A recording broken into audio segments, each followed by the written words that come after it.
Hey guys, welcome back. We're here with another video, and today I was really hoping, and I never say this, I was really hoping it was going to rain today because I kind of wanted like a nice, rainy POV drive like as a backdrop, but apparently it didn't rain. But you know what? I'm not going to be mad about that because my car stayed clean and I don't have to wash it again. So I'm good on that part.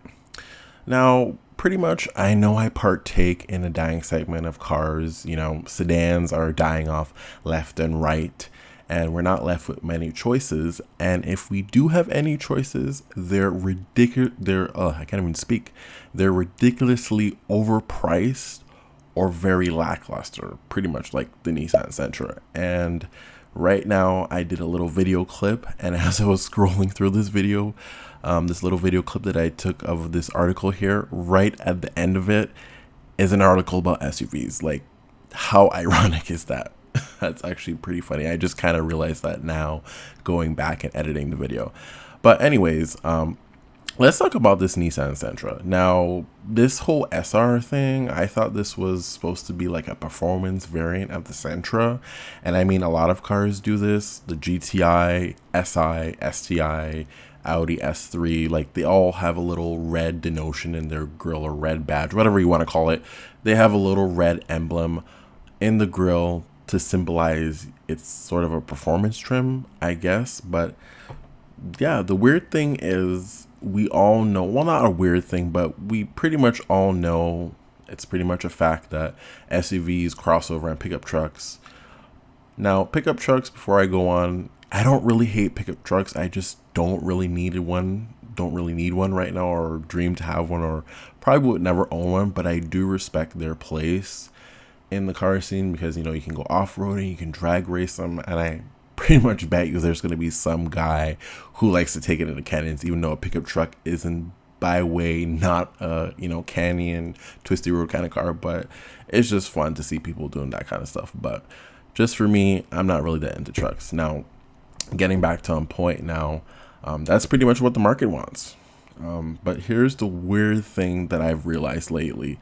The mainstream manufacturers are limiting their sedans, but why are more expensive brands like Audi still making them? It's almost like a death sentence to the affordable sport compact segment slash entry level sports car segment. It's just I feel like this class of cars is just getting higher and higher and higher in price.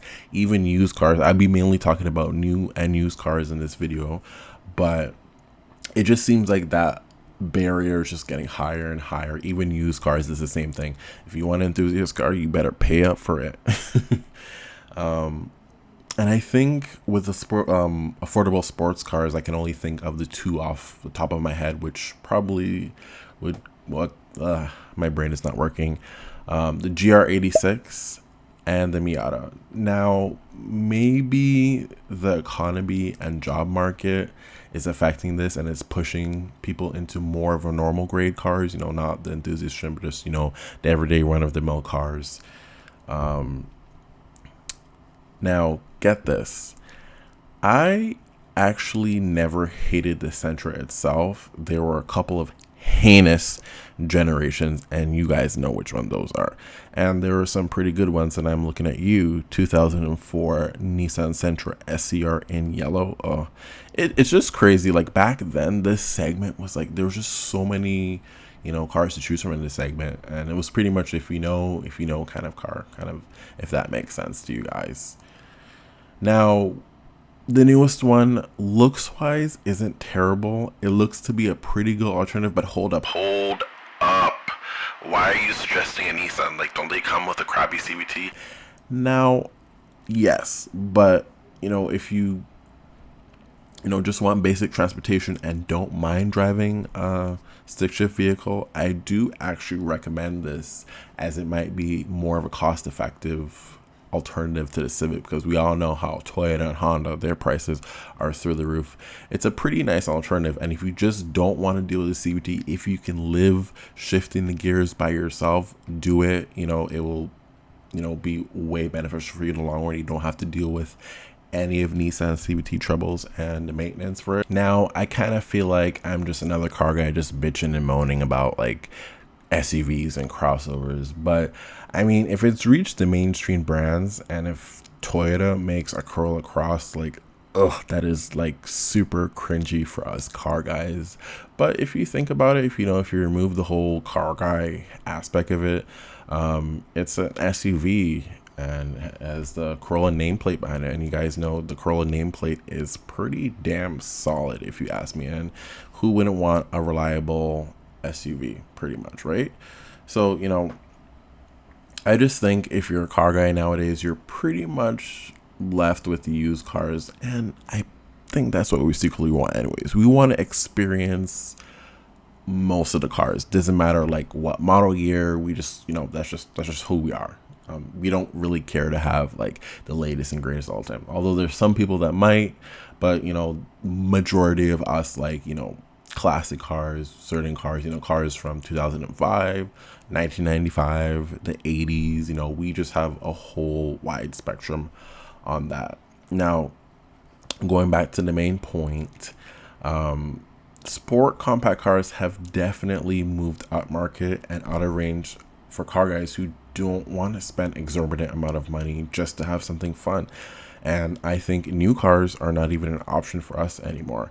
We're pretty much, as I guess, a group who likes cars. We're enthusiasts. We love the whole aspect of the car, but a true fact is we're very reluctant to have newer cars, mostly for their price tags, heavier curve rate, and unnecessary electronics that intervene with the experience way too much, if you ask me.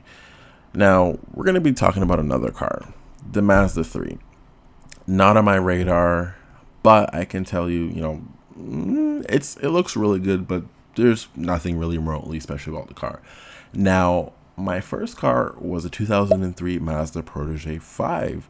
Believe it or not, it was silver, had a 2-liter, and it was a 5-speed manual.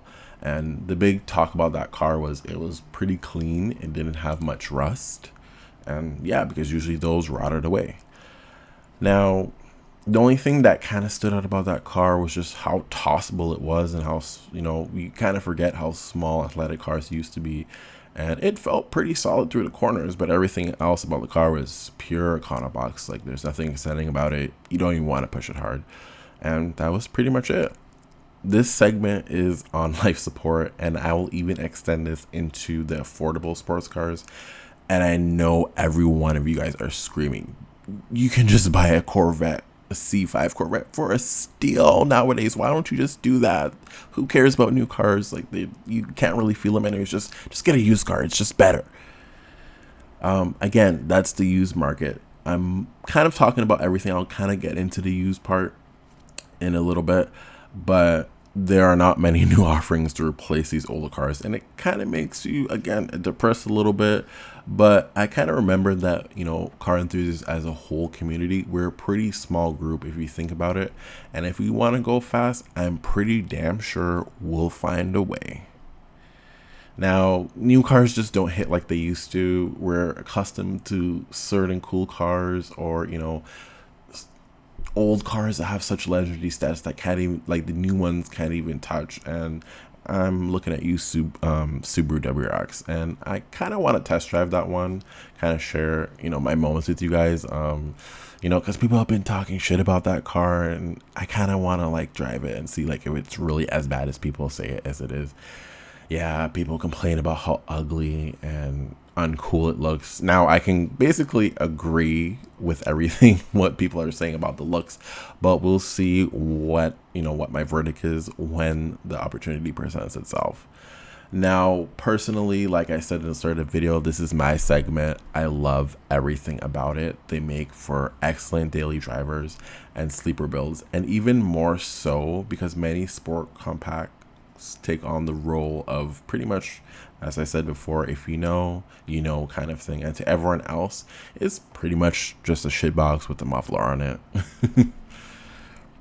Now, if we go back into the golden era of cars, we can say that was from 1990 to 2005 probably. And all of these cool cars had their cool factor, raw feel, or some kind of legendary status. But if you dig a little bit deeper, if you look at the sales numbers for any of these cars, Their normal counterparts often outsold them, which is duh.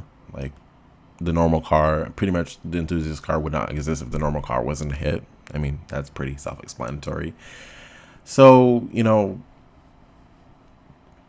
could this kind of be like the sign, or was it just always like this? And I think it could be the same thing happening because, we're such a small niche. Now, what is the point that I'm getting to? I don't think much has changed at all from the 90s.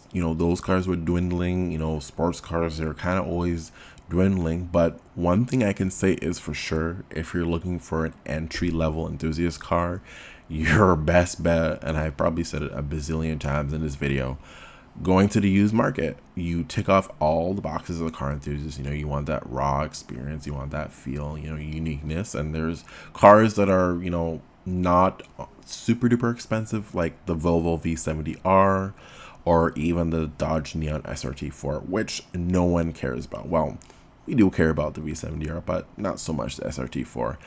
Yeah, it was a pretty cool American car, sort of take on the American sport compact or compact car in general. I can't even speak sport compact in my brain. I don't know.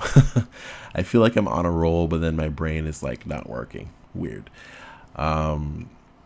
Yeah, so it was pretty much an American take on the sport compact car. And this competed with European cars in this class and also the JDMs. But unfortunately, it never really took off like the others did.